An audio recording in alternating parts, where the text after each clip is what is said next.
Welcome back to OnePackageLife.com. I'm going to do some notes here on Chapter 6. We are almost in the middle of this book. In fact, we're right under the middle.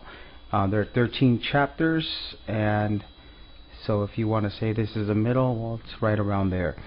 And as you can see, today's date, I just timestamped it, and this is the time. I am at work right now, and that means that a call can come in, and if and when that happens, then I will go silent and continue to type my notes. Alright.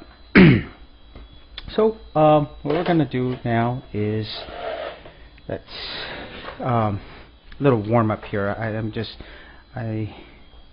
just got to get myself situated. I was reading the first part of Chapter 6, and they were not kidding about the word advanced.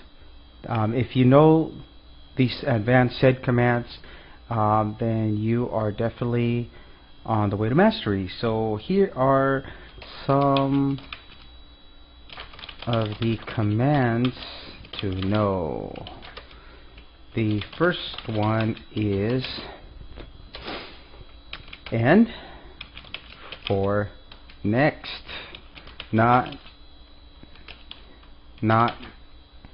N for the other next. Okay, the caps mean something here. D for delete,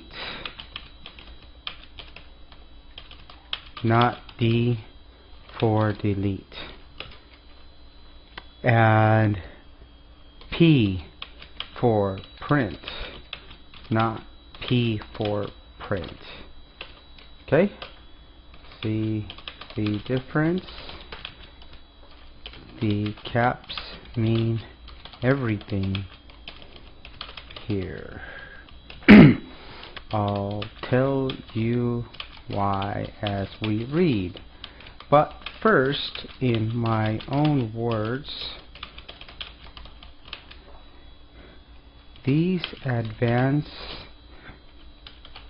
SED commands all have one thing in common.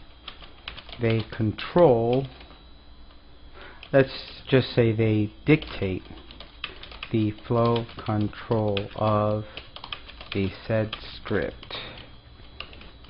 This means that you or I, when we learn how to use this,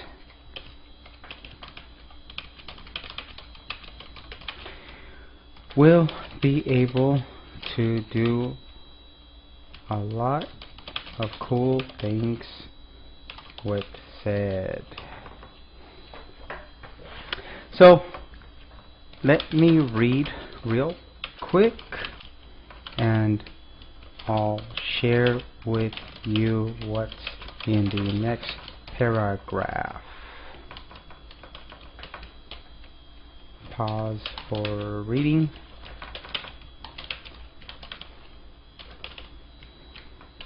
Okay. Excuse me.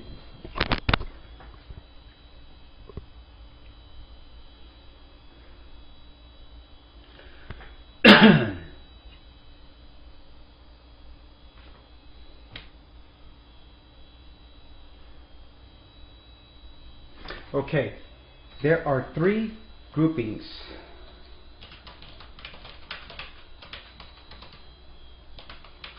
Of SED or advanced SED commands. This will go into further detail of what I just mentioned above.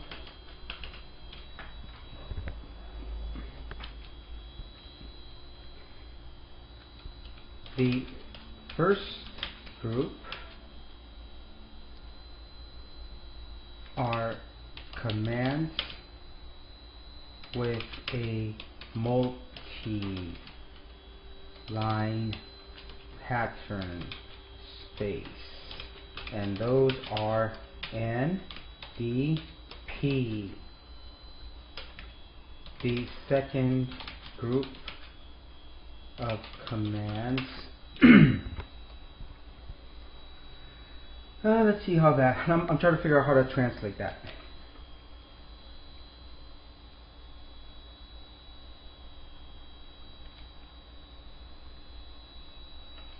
I guess the second group of commands hold space, and we're going to have to understand that as we read along. And I'm going to quote what the author says: to preserve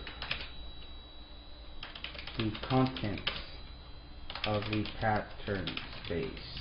Okay, I had to do that. I don't understand what that means yet. And make it available for subsequent commands. I have an idea what that is, but I'm not going to say anything now because I wouldn't know how to put it in my own words yet. And these are the commands that are shown.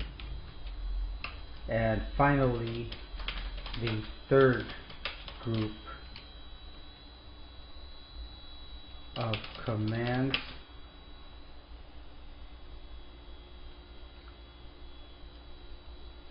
are for, quote, writing scripts that use branching and conditional instructions to change the flow control of a script. You know, my early guess would be similar to if-then statements. And these are the commands right now that are given in SED. I'm going down the paragraph here, reading.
From what I understand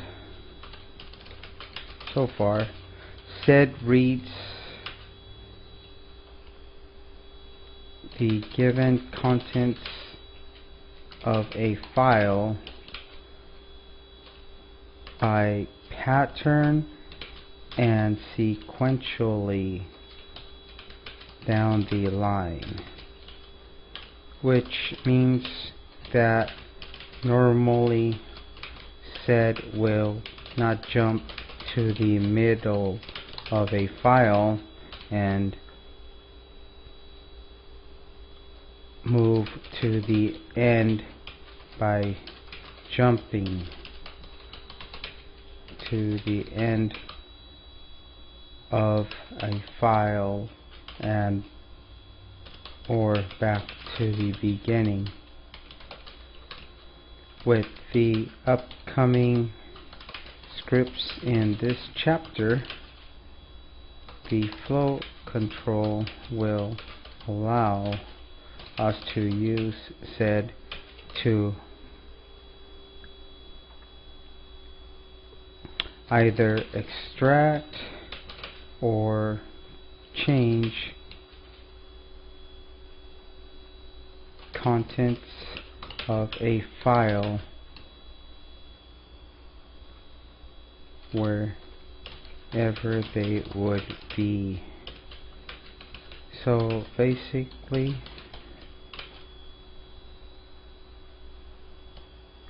we can eventually write scripts that would break the normal flow control, the sequential flow control, that is. So with that being said, LOL, ha ha ha,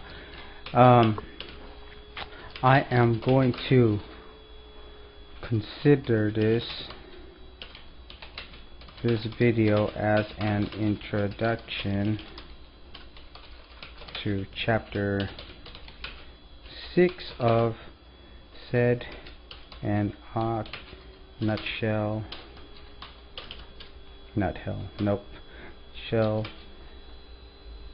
handbooks.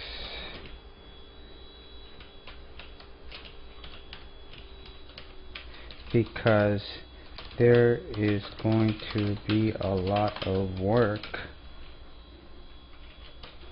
in the subsequent sections of this chapter. So I think for time management and to keep us from getting drowsy throughout the video, I'll try to break it down into smaller chunks. Closing video. See you in the next video. EOV. Smiles.